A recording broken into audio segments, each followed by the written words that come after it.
Good morning all. എല്ലാവർക്കും ആദ്യമായിട്ടൊരു ശുഭദിനം നേരുന്നു. വീക്കെൻഡിന് ശേഷം ഈ ആഴ്ചയിലെ ആദ്യത്തെ ദിവസം. കഴിഞ്ഞ ആഴ്ചയിൽ ഏകദേശം ഒരു 600 പോയിൻറ്റിൻ്റെ ഒരു ഫോളാണ് നമ്മൾ കണ്ടത്.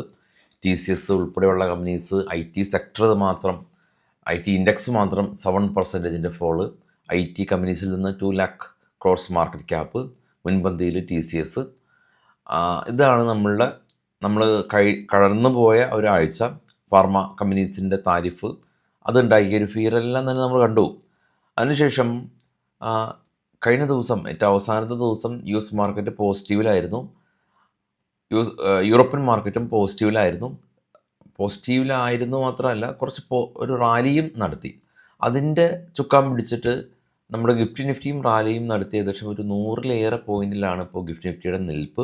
ഓൾറെഡി നിഫ്റ്റിയുടെ പുട്ട് കോൾ റേഷ്യോ 0.5 എന്ന നിലയിലാണ്. അതായത് ആളുകൾ ഹ്യൂജായിട്ട് മാർക്കറ്റിനെ ഷോർട്ട് ചെയ്ത അവസ്ഥയിലാണ് ഉള്ളത്. അപ്പോൾ അതുകൊണ്ട് തന്നെ കുറച്ച് മാർക്കറ്റ് ഗ്യാപ്പ് അപ്പിൽ ഓപ്പൺ ചെയ്യുമ്പോൾ ഈ മാർക്കറ്റിനെ ഷോർട്ട് ചെയ്ത ആളുകൾക്ക് ലോസ് ഉണ്ടാവും. അങ്ങനെ ലോസ് ഉണ്ടാകുമ്പോൾ അവർ അന്ന് ലോസ് ബുക്ക് ചെയ്യാമെന്നുള്ള രീതിയിൽ ആ ഷോർട്ട് ചെയ്ത പൊസിഷൻ എക്സിറ്റ് ചെയ്യും. എക്സിറ്റ് ചെയ്യുന്നത് ഒരു ബൈ എൻട്രിയാണ്. അതിനാണ് ഷോർട്ട് കവറിംഗ് എന്ന് പറയുന്നത്. അപ്പോൾ അത് ഇന്ന് ഉണ്ടാവും എന്നല്ല. കാരണം കഴിഞ്ഞ ആഴ്ച FIs 19,000 കോടി രൂപക്ക് മുകളിൽ സെല്ല് ചെയ്തിട്ടുണ്ട്. അപ്പോൾ അങ്ങനെ അവർ ഈ ഷോർട്ട് ചെയ്ത ആളുകൾ മാർക്കറ്റിന് പ്രോഫിറ്റ് ലോസ് ബുക്ക് ചെയ്യുമ്പോൾ അതൊരു ബൈ എൻട്രി ആവും. മാർക്കറ്റിന് മുകളിലേക്ക് പോകുമ്പോൾ ആകാം മേ ബി FIസിൻ്റെ ഭാഗത്ത് നിന്ന് ഫർദർ സെല്ലിംഗ് ഉണ്ടാകുന്നത്. അപ്പോൾ മാർക്കറ്റ് എക്സ്ക്ലൂസീവ്ലി അത് മാനേജ് ചെയ്യുന്നത് FIs പോലുള്ള ഹ്യൂജ് ഇൻവെസ്റ്റ്മെൻറ്റ് കമ്പനിയാണ്. അപ്പോൾ അവരുടെ ആക്ടിവിറ്റി അനുസരിച്ചാണ് മാർക്കറ്റിൻ്റെ പോക്ക്. അപ്പോൾ ബൈ ചെയ്യുന്ന ആളുകൾ അല്ലെങ്കിൽ മാർക്കറ്റിനെ ഷോർട്ട് ടൈം സ്പെക്കുലേറ്റ് ചെയ്യുന്ന ആളുകൾ ഇവരുടെ ആ ഒരു ഡിമാൻഡ് സോൺ അല്ലെങ്കിൽ സപ്ലൈ സോണിൽ ഉള്ള ഒരു ചെറിയൊരു സ്കാൽപ്പിംഗ് ഓപ്പർച്യൂണിറ്റിയാണ് നമുക്ക് റീറ്റെയിലേഴ്സിനുള്ളത്. അല്ലാതെ റീറ്റെയിലേഴ്സ് ഓവർനൈറ്റ് ഹോൾഡ് ചെയ്താൽ അത് അത്ര ബലവത്താവില്ല. അപ്പോൾ ഇന്ന് അതിനുള്ള സാധ്യതകളുണ്ട്. അതായത് മാർക്കറ്റ് കുറച്ച് വോളറ്റൈലാകാനുള്ള സാധ്യതകൾ കൂടുതലാണ്. ഗ്ലോബൽ മാർക്കറ്റ് കണ്ട് വരുമ്പോൾ നമുക്കത് മനസ്സിലാവും. ഗിഫ്റ്റ് നിഫ്റ്റി 24,814 ഏറ്റവും ടോപ്പിൽ കാണാം ഗിഫ്റ്റ് നിഫ്റ്റി. തൊട്ട് താഴെ ഗിഫ്റ്റ് നിഫ്റ്റിയുടെ തന്നെ ക്ലോസ് ആണ് വെള്ളിയാഴ്ച 24,689. അപ്പോൾ 689, 789, വീണ്ടും അത് 800, 814 എന്ന നിലയിലാണ് ഇപ്പോൾ ഗിഫ്റ്റ് നിഫ്റ്റിയുടെ നിൽപ്പ്. ഡോ ഫ്യൂച്ചർ അതുമാത്രമല്ല, ഡോ ഫ്യൂച്ചർ +82 ആണ്. ബിറ്റ്കോയിൻ വീണ്ടും തിരികെ കയറി ഏറ്റവും ടോപ്പിൽ നിന്ന് റീഡ് ചെയ്യുന്നത് $2,000 മുകളിൽ. ബ്രന്റ് ഓയിൽ 68, ഗോൾഡ് വീണ്ടും സ്പൈക്ക് ചെയ്ത് പെർ ഔൺസ് $12. ഇപ്പോൾ ട്രേഡ് ചെയ്യുന്ന ഓസ്ട്രേലിയ 83 പോയിൻറ്റ് പ്ലസ് ആണ്.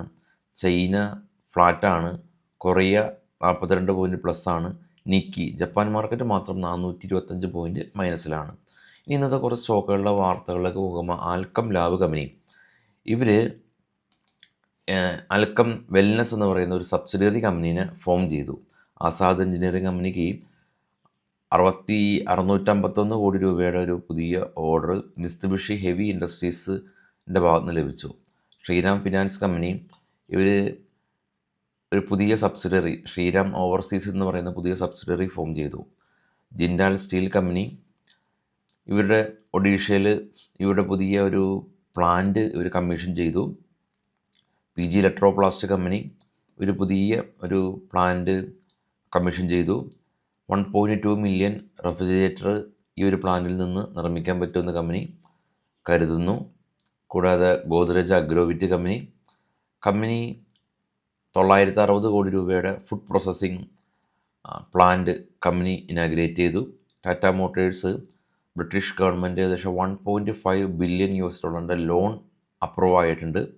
HDFC ബാങ്ക് ഈ ദുബായ് ഫിനാൻഷ്യൽ സർവീസ് HDFC ബാങ്കിന് പുതിയ ക്ലയൻസ് ഓൺബോർഡ് ചെയ്യാൻ വിലക്കിയിട്ടുണ്ട്.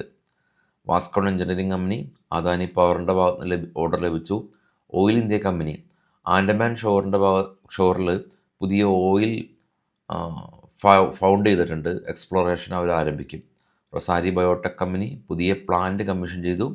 പ്രദീപ് ഫോസ്ഫേറ്റ് കമ്പനി പുതിയ പ്ലാന്റ് കമ്മീഷൻ ചെയ്തു.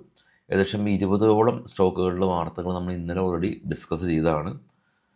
ഓക്കെ, എനിവേ വൈകിട്ട് 7 മണിക്ക് മുമ്പായി നമുക്ക് പോസ്റ്റ് മാർക്കറ്റ് വീണ്ടും ഡിസ്കസ് ചെയ്യാം. എല്ലാവർക്കും ചാനൽ ഷെയർ ചെയ്ത് കൊടുക്കാൻ മറക്കരുത്. Thank you.